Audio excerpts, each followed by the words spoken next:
Hello again, everyone. Edwin Learnard back once again.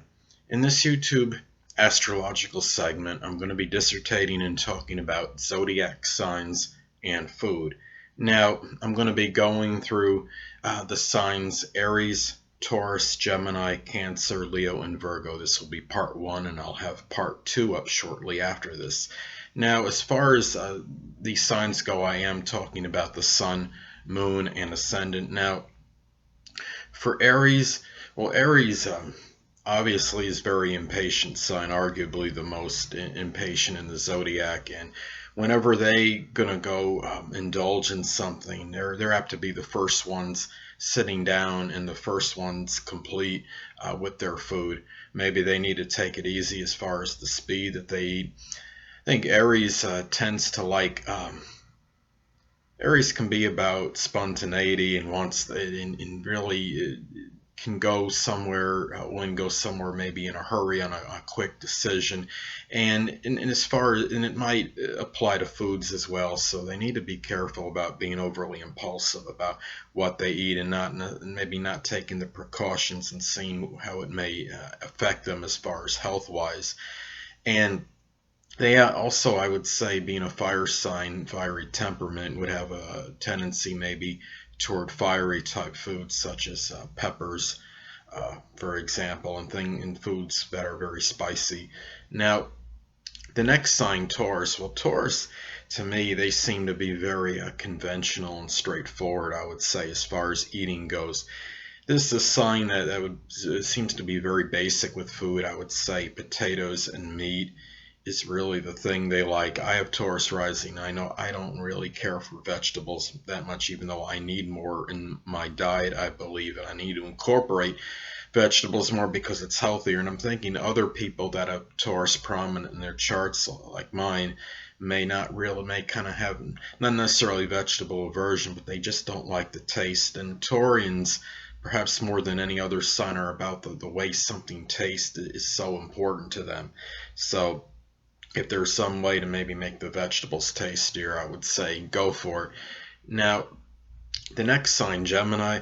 Well, Gemini obviously is about versatility and variety. And in Gemini, I think it can apply and pertain to the foods they eat. This is the kind of person I could see having maybe a five or six course meal consistently, and it might not be a lot of food with each particular course, but just a lot of variety, and someone that may like to put a lot of toppings on things. I think Gemini's perhaps more than any other sign, because of the restlessness and the fact that they are hyper, very can be very hyper. The personality is such is that they need maybe to avoid caffeine more so than the other sons, I would think, because they're already so energetic and active mentally and physically. I mean, caffeine, everything in moderation, including moderation, is what I'm saying, and I think it applies with caffeine with Geminis as well. Now, the next sign, Cancer. Well, I think with Cancer, food and love can be pretty much even, and as far as those two departments go.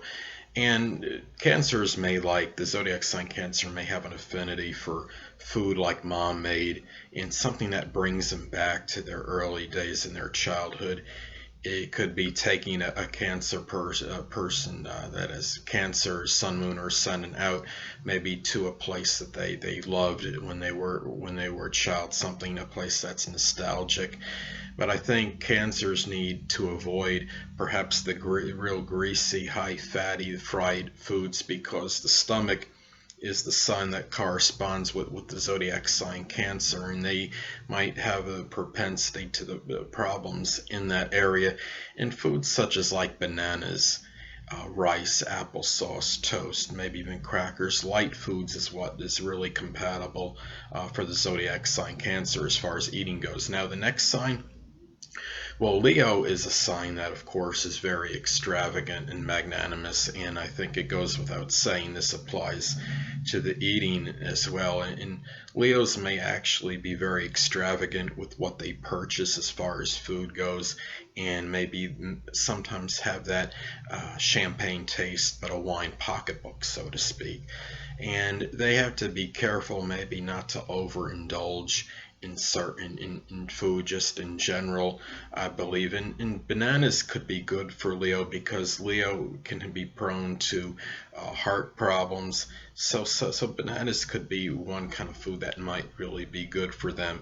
And it's okay. I mean, if you have the money to spend on food, but it's imperative that you don't go above your budget. And Leos may often have certain affluence and be able to afford it, but you can't always afford ill health either. So it's something to consider for a zodiac sign Leo.